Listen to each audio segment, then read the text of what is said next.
This is round 2 of my over the board quick tournament, 15 minutes with a 5-second delay.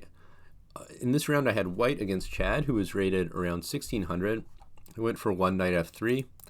Of course, this is my chessable course that just came out, and the course is really designed to be effective at the club level. So I thought it would be interesting to give it a spin, and well, let's see if it actually works. So my opponent plays knight f6, g3, d5, bishop g2, c6. So he's going for a Slav type setup, which is very solid. This is what a lot of people do, and it's a good way for black to play. Castles, bishop f5, c4. This is the pawn break that I usually like to go for, just starting to challenge black center, and queen b3. So one downside of bringing this bishop out early is b7 is weak, so I'm trying to sort of take advantage of that with queen b3. And already my opponent played a move that was a little surprising to me, queen c7. The most common move and the move that's covered in my course is queen b6, also defending b7 but offering a queen trade. Queen c7 looks like quite a natural move. I think this is it's a lot less popular, at least at the grandmaster level, maybe because this queen could be vulnerable to a bishop coming out or a rook on the c file at some point. But it's a pretty natural move, and I mean, this is something that happens all the time in the opening, right? Like your opponent plays a move that's is not the book move, but when you're sitting on the board and looking at it, you're like, this is a pretty reasonable move. I don't see anything all that wrong with this move. I decided to play knight c3. If I could play this position again, I'd probably just go for d3 because that's what I play against queen b6. So it's always nice if you can use the same ideas against multiple lines. And one idea you can often go for here is trading on d5, knight c3, then actually playing for the e4 break to gain a tempo against black's bishop. But in the game, I played knight c3, knight d7, and I went for a setup with d4 instead of d3, which is also okay. My opponent traded and played knight b6. So, this knight b6 move, it does gain a tempo on my queen, but I don't think this knight, I don't mind dropping my queen back to b3, and I also don't think this knight is all that well placed on b6. So a theme we're going to see in this game is my opponent playing forcing moves, but forcing moves that actually kind of help my position more than his. The knight's just a little awkward. If it comes to d5, it might get hit by e4, but otherwise it's just not doing much on b6, whereas on d7, it's potentially supporting an e5 pawn break, which might be what black wants to do in the long run. Anyway, bishop d6, and here, actually, I played a pretty bad move here, I would say. This is a good spot to pause and think about how you would play as white. Again, I'll give you some chances to kind of play from my point of view, which you can do or not, but I mean, if you do it, I think it'll give you a better sense of how the game's developing. Anyways, I played bishop g5.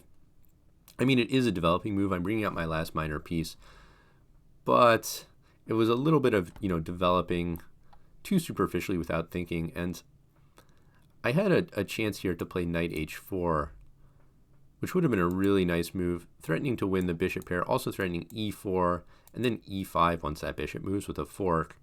So this would already put black in a very tough spot. So I think this was a moment where I just kind of had my blinders on and was developing without really thinking through the position. And after knight e4, which is essentially forced, I realized it was going to be harder for me to get e4 in. I played rook c1.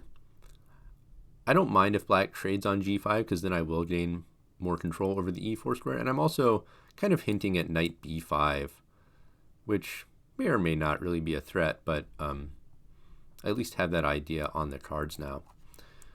So black took here. Here's another good place to pause. How would you recapture that knight? There are 3 ways. I decided to take with a pawn, which I think is a good decision. I mean, in general, we always love to recapture towards the center to get more control of the center with the pawns. But also, d5 is going to be a T-square. Black would like to put the knight there, And now c4 is going to make that square very unstable. And I could also at some point use the b file to gang up on the b7 pawn. Obviously not now because the bishop is defending that, but maybe if I can trade off that bishop or force it to move. It is a bit odd that I just played rook c1 and I'm blocking this file now, but you can kind of think about it as this b takes c3 capture is so beneficial for my pawn structure that it was worth it to play rook c1 just to provoke my opponent into that exchange. Now f6, here's a move that I was really happy to see, because I'd already sort of realized bishop g5 wasn't the greatest move, so I was feeling a bit annoyed at myself. But after f6, I was feeling really confident again, because this e6 pawn and all of black's light squares are going to be so weak after this move. So again, notice another forcing move. It attacks my bishop, but a move that actually weakens black's position tremendously. So I just dropped back to d2. I mean, you could even think about something like e4, playing very combatively and forcingly, but I thought, let's keep it simple. Just after this, I'm already very happy about my position anyway. Queen e7, and here I did go ahead and play knight h4, so I'm thinking about e4. I'm also thinking if I can eliminate this bishop, then this e6 square on a light square will be even weaker. So black dropped back. I took the opportunity to take that bishop. And I went a4 here I want to chase this knight away, and it's going to have, the knight will not have a great retreat at the moment. c4 also looks appealing, but I thought c5 here, I wasn't 100% sure how I would follow this up. So I decided to leave the c pawn there for the moment and just push the a pawn. f5, I think my opponent's idea here was to free a path for the knight to go to f6. But if you think about this in the big picture, I mean, I've got the bishop here, I've got central control. Black has these weaknesses, especially e6, so it should be good for me overall here.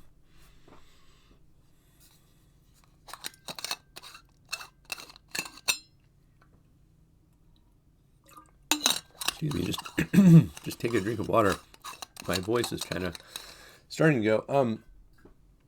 But okay, a5, and this knight doesn't have a great square, because if it goes to d7, then I could just take on b7. I mean, c8, just going to the back rank, is obviously pretty depressing, but now I can just chase it and also hit this bishop.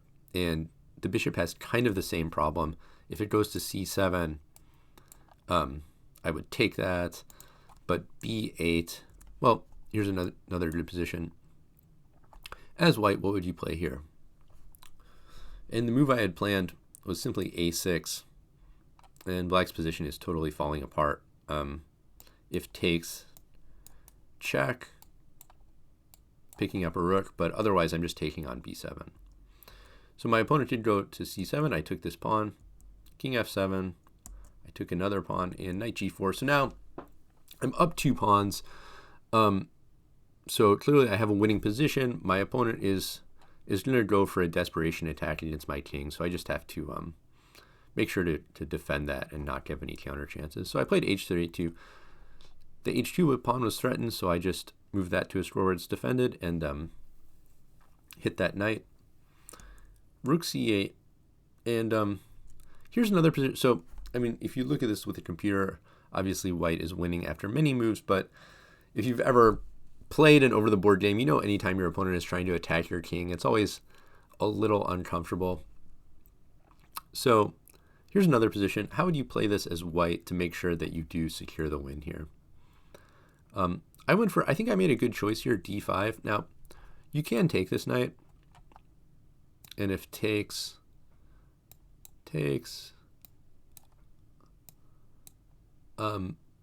white has 2 bishops and a rook for a queen, so that is a very large material advantage.